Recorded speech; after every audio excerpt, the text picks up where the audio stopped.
Bonjour, nous allons vous présenter la capsule numéro 2 qui porte sur le menu administration de l'interface cartographique de géolocalisation de véhicules. On va se rendre sur menu, puis on va cliquer sur administration et puis à partir de là, on est vraiment dans la page de configuration par véhicule, c'est-à-dire à ce niveau sur votre gauche, on peut rentrer des conducteurs désignés. Au milieu, on peut leur attribuer des véhicules.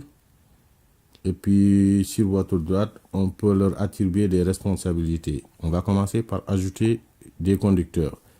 Le premier conducteur qu'on va ajouter, on va l'appeler Jules Charles. On va écrire son nom.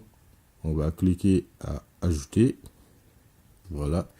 Le second conducteur qu'on va ajouter, on va l'appeler Mathieu.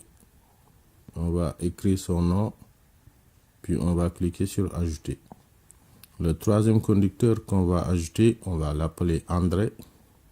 On va écrire son nom, puis on va cliquer sur ajouter. Et le dernier conducteur qu'on va ajouter, on va l'appeler Daouda. Voilà, on clique sur ajouter. Pour le moment, ces conducteurs n'apparaissent pas, c'est normal puisqu'on n'a pas encore cliqué sur appliquer. On va ajouter des responsabilités, on va attribuer des responsabilités à certains conducteurs. Vous voyez déjà là, on a André, Daouda et Taïrou. On va ajouter Jules Charles comme responsable. Par exemple, à un moment donné, il a une promotion, il doit avoir accès à certaines informations. On va cliquer sur ajouter un utilisateur, puis à partir de ce menu, on va inscrire son nom complet. On va inscrire aussi son courriel, jules@commercial.gmail.com, et puis on va lui attribuer un mot de passe.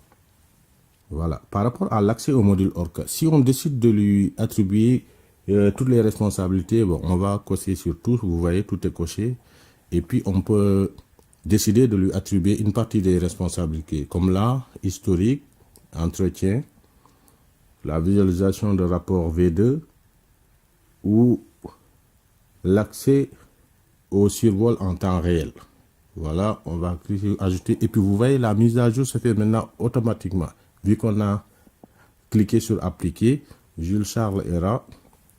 Sur votre gauche, on a la liste de nos conducteurs qu'on avait rentrés. André, Daouda, Jules Charles, Mathieu. Et puis, on peut attribuer aussi ces conducteurs à des voitures bien déterminées. Sur votre droite, au rang des utilisateurs, on peut bloquer certains utilisateurs. Comme là, vous voyez, je viens de bloquer Taïrou parce qu'à un moment donné, il décide de ne plus travailler pour la société. Il suffit de cliquer sur le cadenas. Je vais refaire le même exercice pour Jules Charles. Vous voyez, je vais cliquer sur le cadenas et là, je viens de bloquer Jules Charles. Pour une X raison, par exemple, il vient de démissionner, donc on ne veut pas qu'il ait accès à certaines données de l'entreprise. Pour les débloquer, c'est facile, on reclique sur le cadenas qui doit normalement s'ouvrir, vous voyez, là c'est fait. Je fais pareil pour Jules Charles. Vous voyez, là, tout est débloqué. Et puis, par rapport aux conducteurs, comme je l'avais dit tantôt, on peut leur attribuer des véhicules. Là, Daouda, je peux lui attribuer un véhicule que je vais appeler voiture Daouda, voiture numéro tel. Donc voilà, c'est très très facile à faire. Et puis, il faut dire que le menu est vraiment convivial et facile à opérer. À un moment donné, André, pour une X raison, décide de partir. Il se fait remplacer par un nouveau conducteur qui s'appelle Moussa. Vous voyez, je vais changer André par Moussa. J'écris le nom de Moussa, modifié. Et puis, aussitôt après, vous voyez, sur votre gauche, sur la liste des conducteurs, André a disparu et a été remplacé par Moussa. Donc, voilà.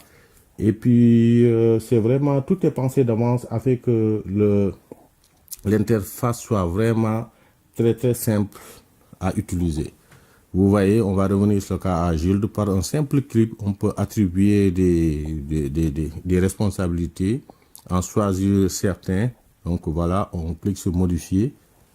C'est très très simple. À la fin, ne surtout pas oublier de cliquer sur appliquer qui nous permet de mettre à jour toutes les informations qu'on vient de rentrer.